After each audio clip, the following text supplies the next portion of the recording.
napansin ko sa mga sinasabi mo, lahat halos bigay, galing sa bigay. Gaano po ba kahirap ang buhay, Ate Princess, na hindi kayo makabili-bili ng simpleng gamit na galing sa bigay?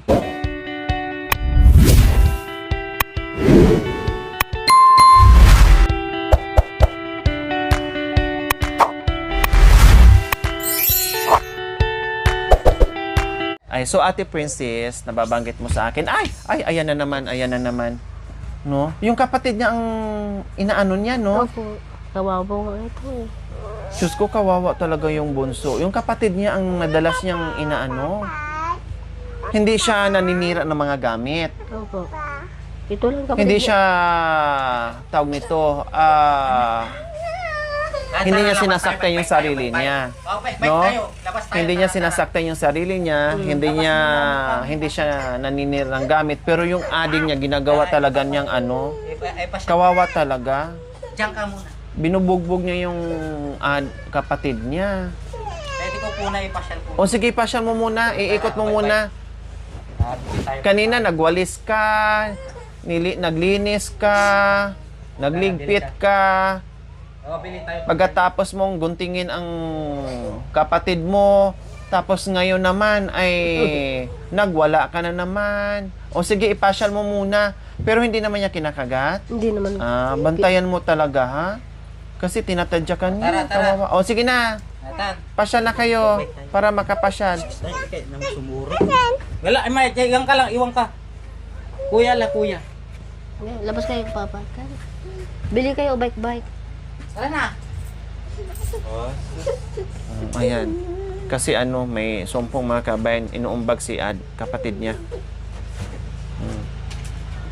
Ang hirap, kaya sabi ko sa mga kabayan ang mag-alaga ng ganyan, kailangan mahaba ang Titiis ko lang po. pagmamahal, pagtitiis bilang magulang. Wala ka namang magawa eh. Hindi mo naman pwedeng pagalitan, saktan. Siyempre, unawain mo, hindi naman siya maging ganyan kung hindi siya ganyan, di ba? So, nabanggit mo kasi at narinig ko, no, nababanggit mo sa akin minsan, Ate Princess, no, gaya ng sinabi mo na itong mga gamit nyo dito lahat, halos bigay. Opo. Kaya nakikita ko na ang akala ko nung una ay pinagsusuntok ng panganay mong anak na may autism. Hindi Opo. pala. So, pati itong pati itong sofa mo dito, Binigay lang po. ay bigay lang din yan. Opo. Saan galing? Diyan po sa kapitbahay ko. Diyan lang po. Buti Katabi ko. mababait yung mga kapitbahay mo, no? Na nakita siguro yung sitwasyon nyo, na hirap sa buhay, na tulad ng pag-iigib ng tubig, libre kayo anytime. Mga gamit nyo, bigay ng kapitbahay. Ito, bigay mismo ng kapitbahay ng mga kabayan, no? Yung mga pinaglumaan, nagpalitan ng sofa, at mapakinabangan pa nila kaysa itapon nila mga kabayan. So, binigay na lang nila dito. Opo. So, pati yung mga gamit lahat dyan, ano pang bigay ng mga kapitbahay mo? Itong sofa, at saka yung isa, ano pa ang mga bigay? Yung mga Durabox po, pati yung paglagyanan po ng mga baso. Ano pa, Ate Princess? Yung mga bagay dito sa loob ng bahay mo na mga bigay sa mga kapitbahay mo. Yung Saan pa? Yan pa po yung Goodson na sira. Itong kutsyon na Opo. gutay-gutay na. Itong kutsyon na gutay-gutay na. Ayan, na walang sapin. Ito yung sinasabi mo na Opo. binigay. Sino naman ang nagbigay nito? Din po din po. Ah, sa dyan kabila din. po. Okay. So, itong iba, Ito po, napulot lang po ng asawa ko.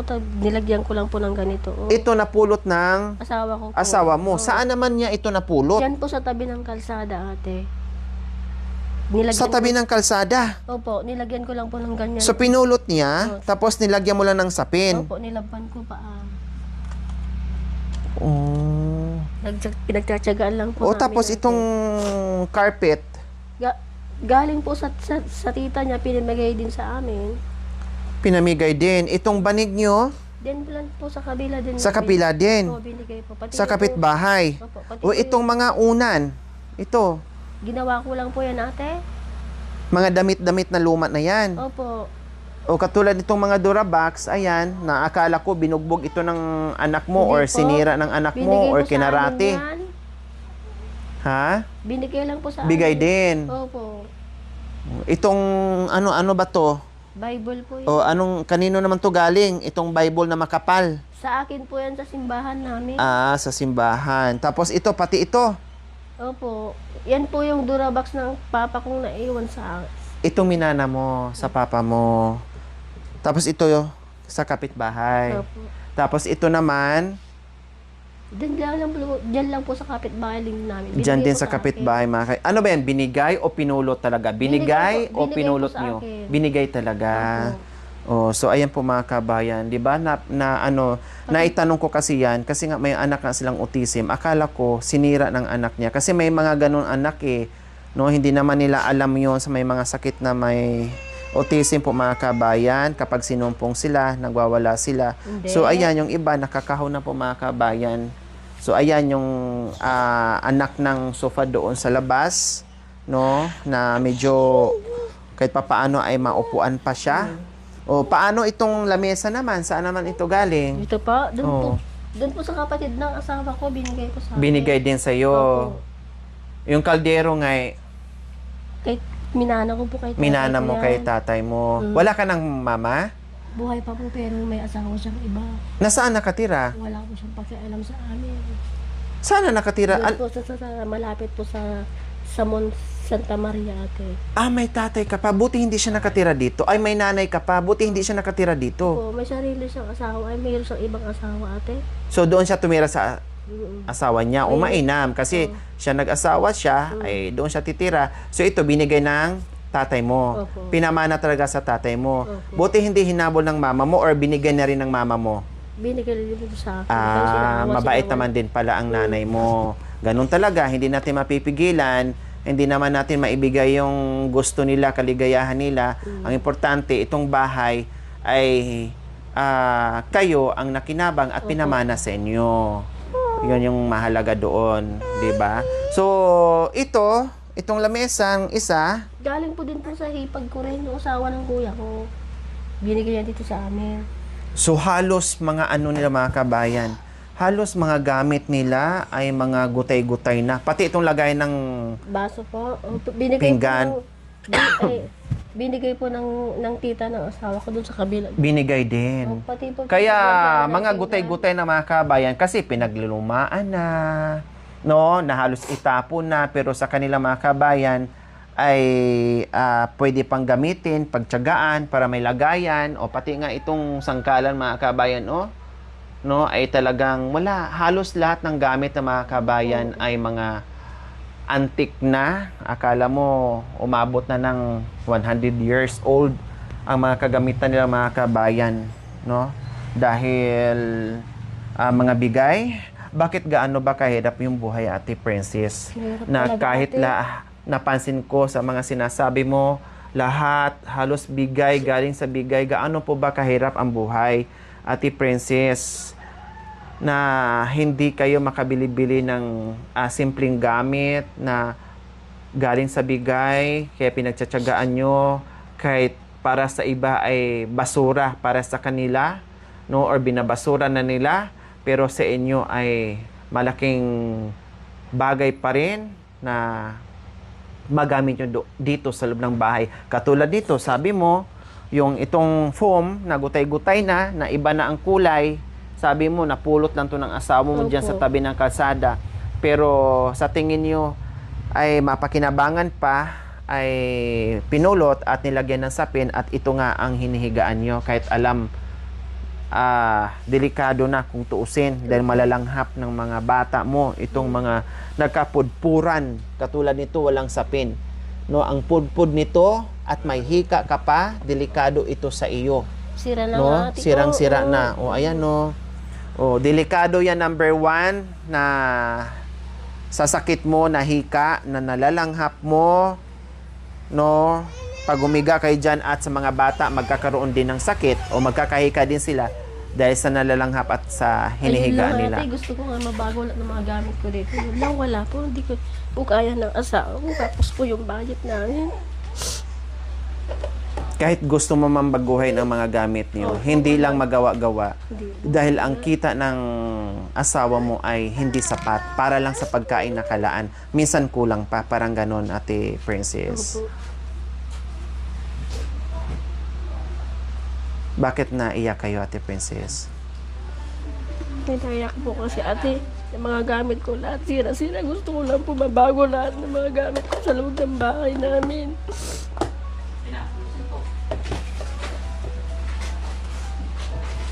Pinagkasyagan po namin pinaghihigaan kahit ganyan, sira-sira na. Kahit may delikado na po yung mga goods na hinihigaan namin, pinagkasyagan lang po ng anak ko. Wala ba na po kami pambili na bago.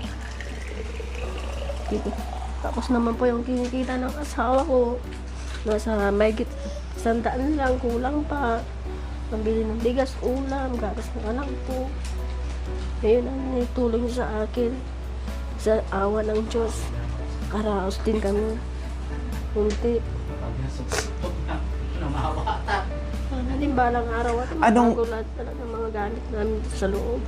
Anong gamit na nabili nyo na napundar nyong mag-asawa, Ate Princess? Wala pa nga ate. Wala.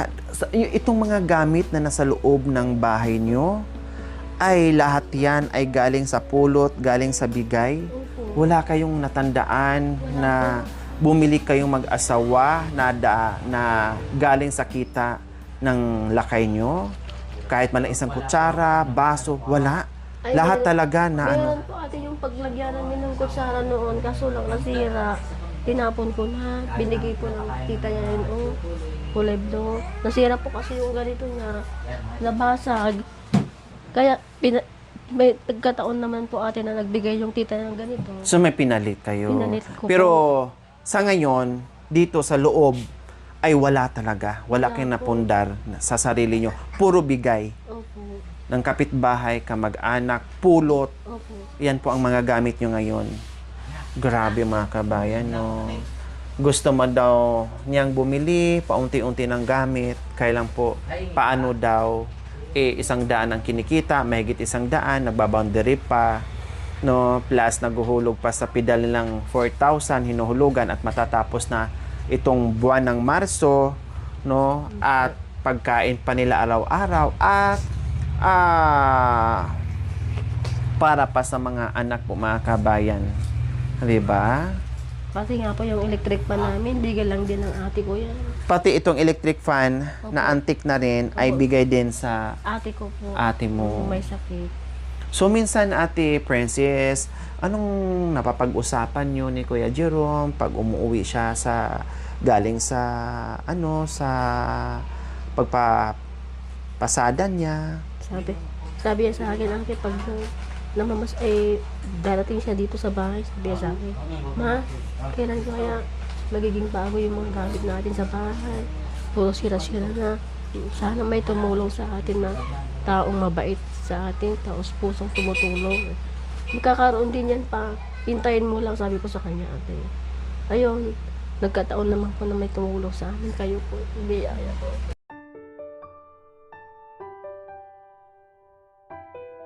Kumbaga, nag-uusap lang kayo noon, Ate Princess, na sana may mga taong tutulong, no? Pero dumating ang panahon na eto na nga, no? Kasi minsan pag nag-uusap sa gabi, mga kabayan, sana balang araw ay darating yung panahon na may makatulong sa kanila sa kanilang buhay-buhay, mga kabayan. So ito na nga daw na dumating tayo. Kaya grabe, no?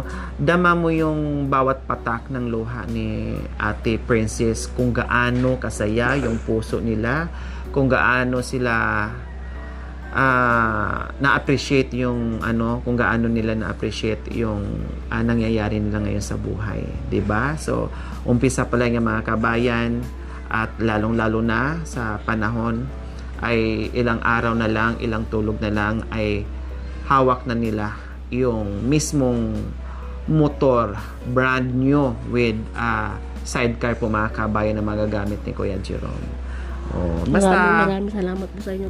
Basta tuloy lang, Ate Princess, tuloy lang sa buhay, wag mawala ng pag-asa, gaya ng ginagawa ni Kuya Jerome, mister mo, na hindi niya iniinda yung hirap ng buhay. Mag-pray, number 1, mag-pray, then tuloy-tuloy lang sa ginagawa, at wag mawala ng pag-asa sa darating. Tulad nito, 'di ba? napakasipag ng asawa mo, tama? Opo. Napakasipag ng asawa mo. Hindi naman niya akalain na magkatagpo kami.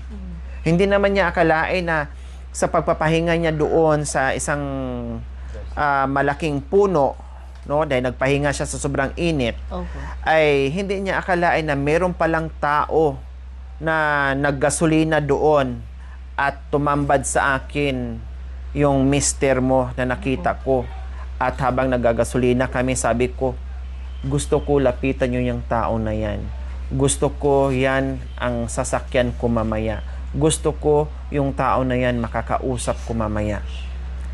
Pero nagsulputan ang mga tricycle, nagsulputan yung mga pedicab na meron siyang kasama doon. Opo. Sabi ko, nako, mukhang marami siyang kakwentuhan, mukhang marami ang nagtambay doon. Ayaw ko naman isa sa kanila na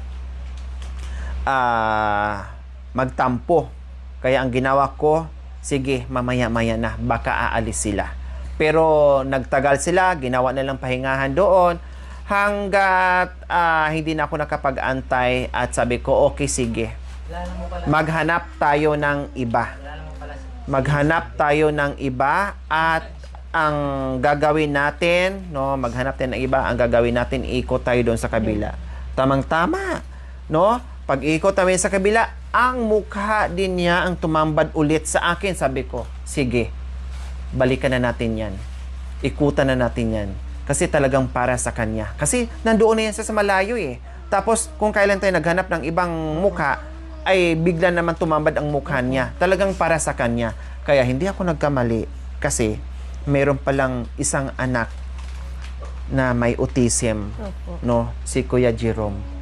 Na nangangailangan talaga. At kailangan talaga, no, yung tulong at deserve nyo talaga na magkaroon ng tulong dahil sa hirap ng buhay, bukod doon sa hirap ng buhay, plus meron pa kayong anak na may autism na kailangan talagang kumayod ng bongga, no, para sustentuhan yung pangangailangan ng mga bata, no, dahil alam ko kung gaano kasipag, walang reklamo ang mister nyo. So ito yon, 'di ba? Hindi ang panalangin mo lang ay sana meron at hindi inasahan ni Jerome, no, na isa siya sa naispatan namin at isa siya sa nalapitan namin sa daming nagpidal doon, 'di ba? Di mo lubos maisip, 'di ba? Kaya yun yung naramdaman ko ni Ate Princess na yung luha talaga pag pumatak, no? Kahit nagsasalita mga kabayan, yung luha talaga akala mo bumabaha talaga mga kabayan, kumbaga, dahil yung sa naramdaman niya na grabe yung hirap namin, grabe yung naranasan namin, ito pa yung anak ko, no? Ang hirap-hirap ng buhay namin, pero meron palang tao na gagamitin ni God para matulungan kami na hindi inaasahan po mga kabayan na bigla na lang darating sa buhay. Malay nyo po mga kabayan, itong mga gamit na kung nakita natin ngayon ay puro galing bigay-bigay o pulot. Malay po natin mga kabayan, no? Dahil kung magkakaroon sila ng motor, unti-unti na makakabili ng brand new, no? Pag once na bumabiyahe na si Kuya Jerome mga kabayan, mapapagaan na yung buhay-buhay nila kita paano at unti-unti makabili na ng unti-unting gamit, mapapalitan, or malay natin, meron tayong mga mapagmahal na mga sponsors at magbigay ng unti-unting bagong gamit nila para mapalitan ito, no? Para mapalitan ito, Diyos ko, mula dito mga kabayan, no? Or mula doon, mula dito,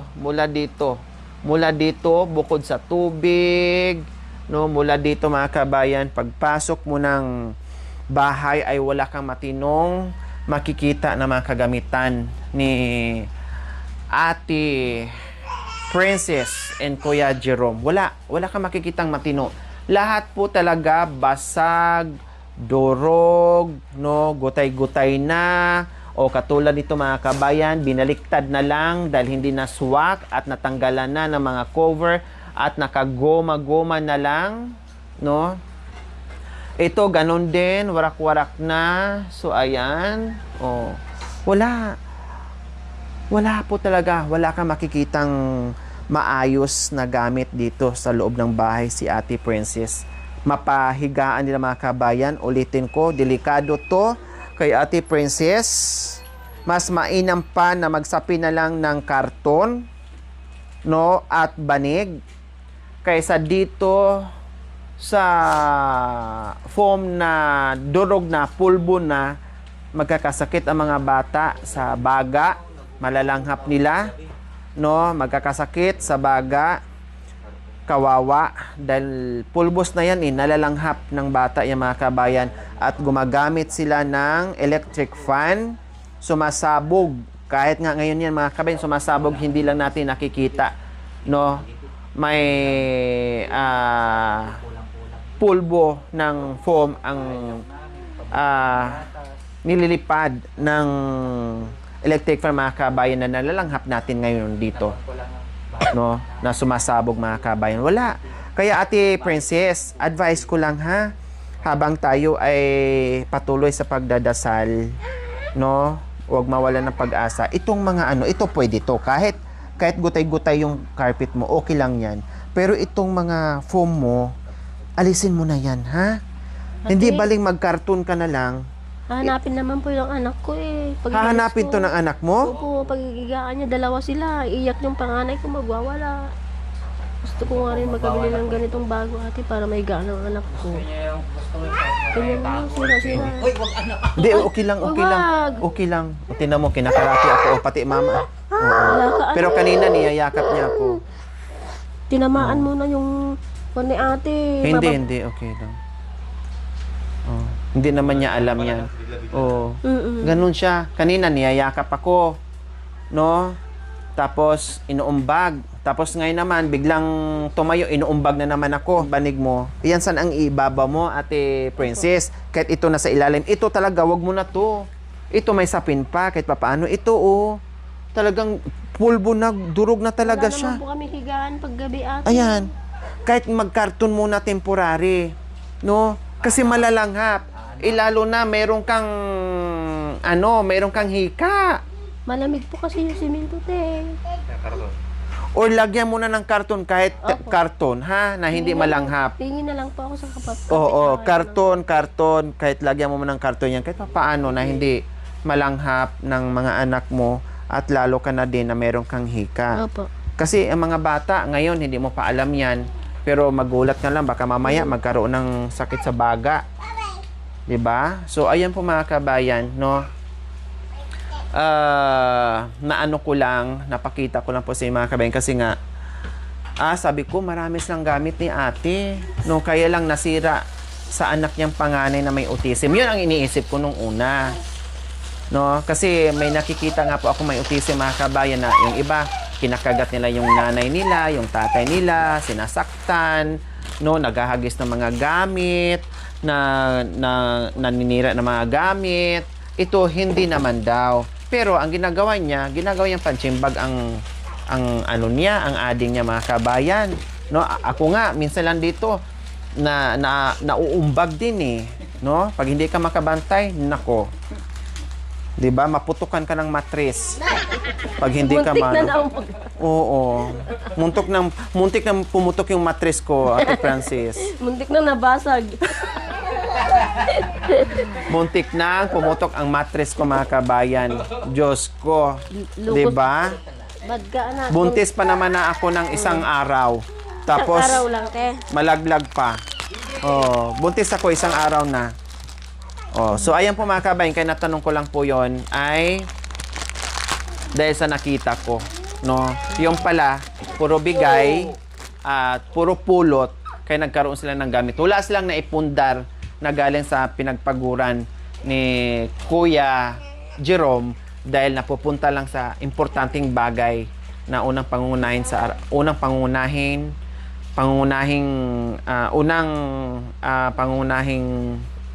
kailangan sa araw-araw, which is yung pagkain po mga kabayan. Yun ang number 1. No? Kahit bahala na dyan maganda, gutay-gutay yung mga gamit namin, basta ang importante, hindi magutom yung mga bata, may pagkain, may gatas, no? Makabayad sa hulugan, at sa boundary, so okay na yun. So ganun lang. Kaya nga sabi ko mga kabayan, no, ay kailangan kumayod muna sa umaga ni Jerome para sa pagkain. Kailangan maagang maaga aalis na ng bahay para sa pagkain, almusal at saka tanghalian.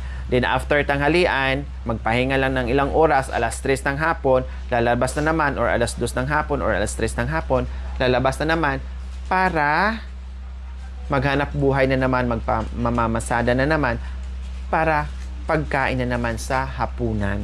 So trabaho muna bago kain. Kaya madalas, nasa umaga, plain coffee lang po talaga silang lahat. No? Kung ano lang dyan, minsan wala pa. Kung ano lang dyan, ay bahala na. So, ganun. So, malay natin, gaya ng sinabi ko, huwag mawalan ng pag-asa, mag-pray lang tayo at ibigay sa atin ni Lord kung ano man yung mga gusto natin. Ang importante sa lahat na magkakaroon kayo ng panghanap buhay. Kasi yun talaga ang importante para sa pamilya. Yung meron kang pinagkikitaan. Kasi yung mga gamit makaantayan, pero ang tiyan natin at tiyan ng mga bata hindi makaantay. Iiyakan tayo kapag nagutom. Tama? Opo. Oh, 'di ba? Kaya kaya ako ang ginagawa ko sa isang pamilya, number 1, nakafocus ako kaagad kung ano ang hanap buhay na pwede nilang pagkakitaan para hindi magutom ang buong pamilya. So, yun po yung aking priority. So, manawagan tayo, no? Hindi lang doon sa tubig ni Ate Princess, malay natin, mayroon tayong mga gininto ang puso ng mga very generous sponsors. Baka isa-isa ay mabili at mabago ang mga gamit sa loob ng bahay ni Ate Princess. Okay, see you next episode po mga kabayan. Maraming salamat sa inyong walang sawang panunood at congratulations sa ating lahat. Top 5 po tayo noong nakaraang buwan hanggang ngayon. We love you all. God bless us all. Bye. Mwah. Thank you for watching. Don't forget to like, share, and subscribe.